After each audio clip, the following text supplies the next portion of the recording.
طبعا لا شكل ولا اداء ولا اي حاجه. لعيبه بتلعب بمزاجها خالص، مفيش سيطره تكتيكيه بالنسبه للمدير الفني. كل واحد بيلعب بمزاجه. النهارده ناصر ماهر الشوط الاولاني هو احسن لعيب في الملعب، يليه تريزيجيه عشان جاب الجون طبعا. طاهر من اول الماتش ملوش اي وجود. انت ازاي تلعبه 75 ولا 76 دقيقه من غير ما تنزل مصطفى فتحي يعمل لك الحلول، يفتح لك الملعب زي ما فتح وعمل كام كروس؟ طاهر ما عملش ولا كروس. طاهر كل همه ان هو عايز يجيب جون عشان يتصيد زي الماتش اللي فات. يعني هو الماتش اللي فات كله ما عملش الا الجون بس. فاللي فيه لعيبه كده، لا تجيب جون تتصيد، ما تجيبش جون ما تحسش بوجودها خالص. فطاهر من النوعيه دي. الشوط الاولاني خلص 1-1. نزلنا الشوط الثاني. اول التغييرات بيبدا في الدقيقه مش عارف 80 ولا 75، وبيطلع طاهر محمد طاهر، وبيطلع مصطفى محمد، وبينزل لنا واحد. يعني انا عايز سبب يا كابتن حسام تطلع في المؤتمر الصحفي وتقول انت بتلعبه بناء على ايه؟ جات له فرصه النهارده تصيطه. انا قلت لك الراجل ده بره ال 18، ما بيلعبش في ال 18. انت جايبه عشان ما تلعبش في ال 18؟ ما انت برضو انت بتحب النوعيه دي، والنوعيه بتاعت محمد الشامي، والنوعيه بتاعت جريندو. انت بس مستني لما تمسك بقى في الموضوع والناس يعني يثقوا فيك، وانت تبقى خلاص عارف ان انت قاعد.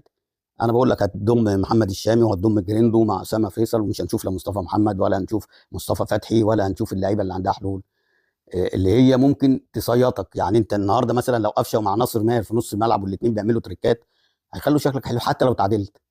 بس هيخلي في متعه في الملعب. انت قاعد بتتفرج على كوره مش بتتفرج على عك. ده مروان عطيه عايز يتفلسف بيعمل لي كوره بوش رجله بيطلعها في الاوت. العب على قدك يابا. انت يعني معروف اقطع وسلم، إيه زي ما عملت في الجون الاولاني كده.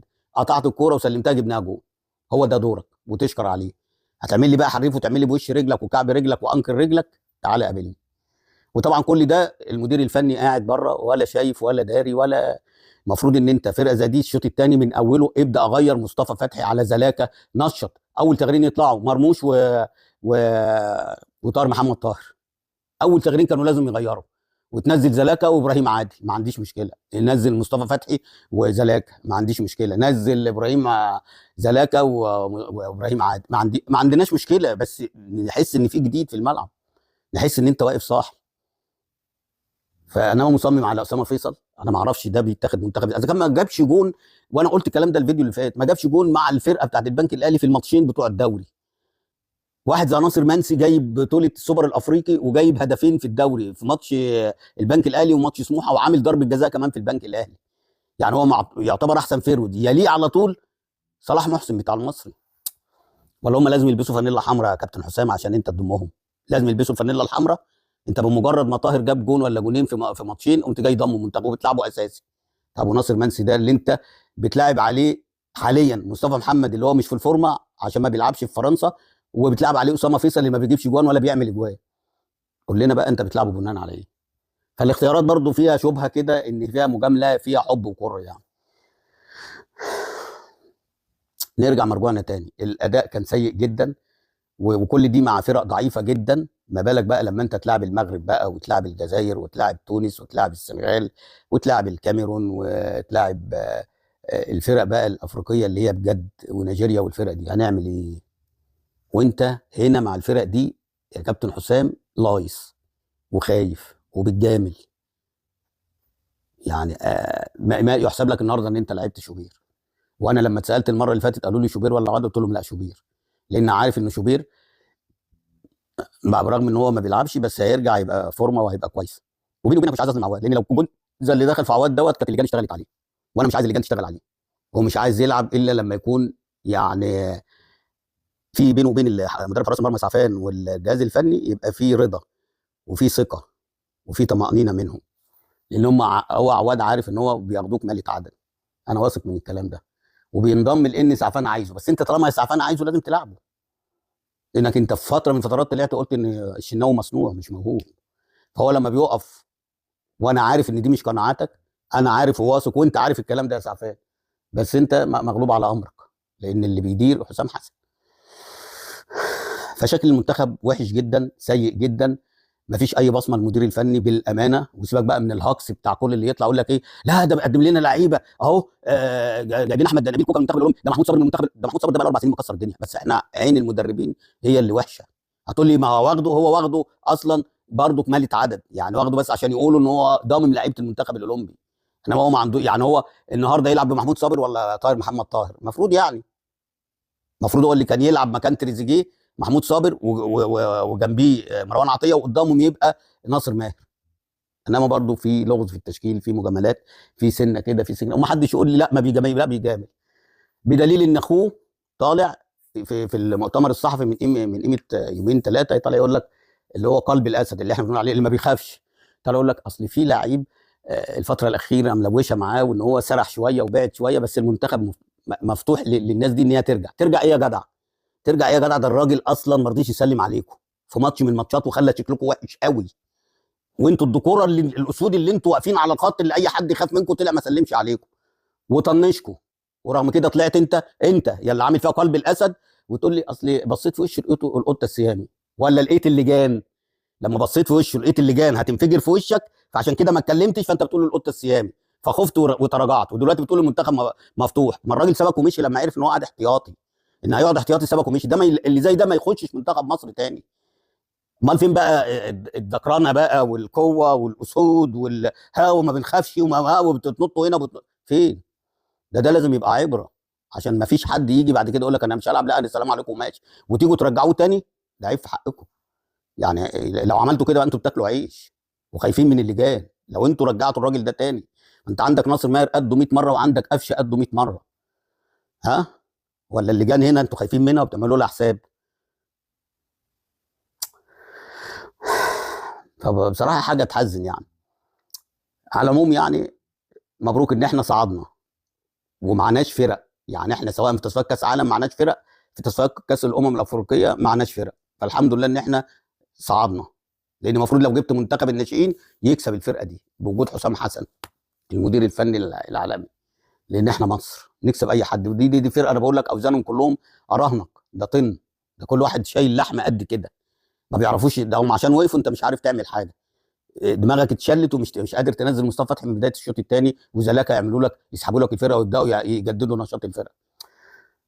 ولازم قفشه يبقى موجود وناصر ماهر، هم الناس دي اللي بتعرف تباصي، الناس دي اللي هتحسن لك حتى من حلاوه الاداء، حتى لو انت متعادل، حتى لو انت متعادل. يعني الوحيد النهارده اللي كان بيشوط على الجول ناصر ماهر، بعديه تريزيجيه، وبعد كده مفيش حد، كله اونطه في اونطه. خلصنا من المنتخب، نيجي بقى على انتخابات اتحاد الكره، واتفاجئنا ان هي بالتزكيه.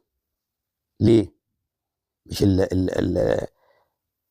الراجل اللي هو اترشح بالتزكيه ده مش 2019 انتوا ضغطتوا عليه واقلتوه لانه كان فاشل، وخسرنا البطوله هنا على ملعبنا في وسط ارضنا وطلعنا من دور ال 16؟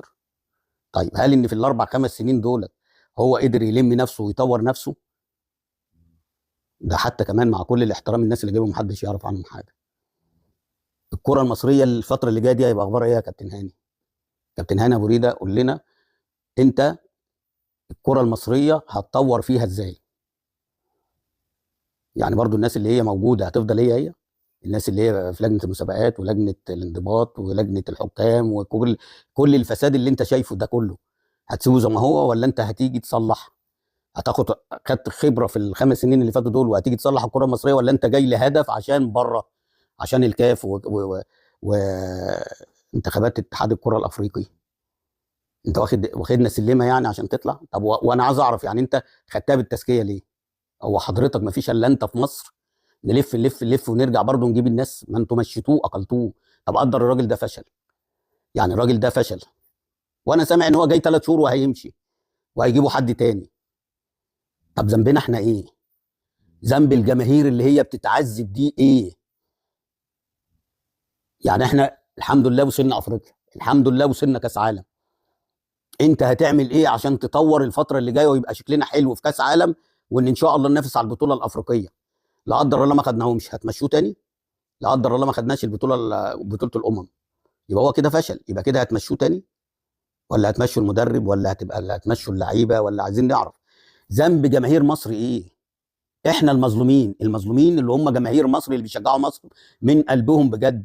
في ناس ما بتحبش مصر بجد ومش خايفه على مصر، بدليل انا بقول لك ان هو بيقول لك 3 4 شهور وهيطلع بره هيمسك رئاسه الكاف وبعد كده هيسيبنا هنا لايصين. طب مين اللي هيجي؟ طب انتوا ليه ما جبتوش مثلا واحد زي كابتن طاهر ابو زيد ويجيب رجالته معاه، على الاقل ده راجل كان وزير في يوم من الايام وراجل له كلمه، وهيبقى اقوى من الانديه وهيعمل للصالح العام. اتحاد الكوره ده يا جدعان ده كله لتنظيم الدوريات اللي هي موجوده والمنتخبات، دي اهم حاجه احنا عايزينها منه. احنا مالناش دعوه بره هيعمل ايه بره، هو بره بعلاقاته هيوصلنا كاس عالم لو احنا ما وصلناش، ده ما بيخدمناش، ما فيش حد بيخدمنا غير ربنا. فانا بتكلم دلوقتي بما يرضي الله، انتوا نجحتوه بالتزكيه. طب ما انا سامع ان كان الكابتن مجدي داخل، ما انا سامع ان انتوا ممكن تسيبوا طالما بالتزكيه بقى، هاتوا كابتن طاهر او كابتن محمود طاهر، المهندس محمود طاهر او كابتن محمود طاهر، ويجي برجالته لو احنا عايزين فعلا فعلا نطور الكره في مصر. الناس دي ملهاش مصالح، الناس دي عارفه يعني ايه مصر، عشان عارفه قيمه مصر فهتعمل لمصر، فهتطور الكره في مصر وهتطور المنتخبات وهتطور الدوريات. انما للاسف من الاستاذ جمال علام للباشمهندس هنا بوريده، يا قلبي لا تحزن، يا قلبي لا تحزن، ولنا الله يا جماهير مصر، لكم ربنا، ربنا بقى هو اللي يتولانا ويزيح عنا ويشيل عنا، لان احنا بصراحه وصلنا لغايه هنا، اتخنقنا. واحد مشي مقال سنه 2019 جايبينه دلوقتي بالتزكيه، التم التم، هو احنا جايبين اللي هو كان احنا ندمنا ان هو مشيناه، ده احنا خسرنا البطوله على ملعبنا ومن دور ال 16، خرجنا من دور ال 16 يا جدعان، والبطوله كانت في مصر هنا، وكل الامكانيات كانت في صالحنا ان احنا ناخد البطوله، جماهير وتنظيم واعلام ولعيبه ساعتها ربنا يستر. دي بس كلمه حبيت اقولها واطلع عن اللي في قلبي، ويا رب يوصل الكلام ده للمهندس هنا بوريده ويطلع يقول لنا البرنامج بتاعه جاي يعمل ايه، عشان بس يطمنا، عشان لو ما حصلش الكلام ده يبقى لما نطلع نتكلم في الفضائيات ما حدش يقدر يقول لنا لا بلاش انا ما اعرفش، احنا بنتكلم في الكوره ما بنتكلمش في السياسه، لا ما تجيبش سيره فلان، لا ايه ما تجيبش سيره فلان، ما الراجل فاشل، ما الراجل مضيع الدنيا، دي رياضه احنا مالناش دعوه بالسياسه، دي رياضه احنا بنتكلم وبنتنفس رياضه، احنا شعب بيتنفس كوره، شعب بيموت في الكوره، فهي اخر حاجه امل لينا ان احنا يعني نشوف حاجه كويسه، نشوف حاجه كويسه في الرياضه في مصر. فاتعشم ان هو يطلع في اقرب لقاء تلفزيوني يقول انا هعمل واحد اتنين تلاته، الفساد هحاربه بكل قوه، وهنبدا نعمل دوري من السنه اللي جايه جديد، منتخبات مدربينها مش بالواسطه وبالمحسوبيه وبالعلاقات. فاتمنى من ربنا اشوفكم في فيديو جديد ان شاء الله.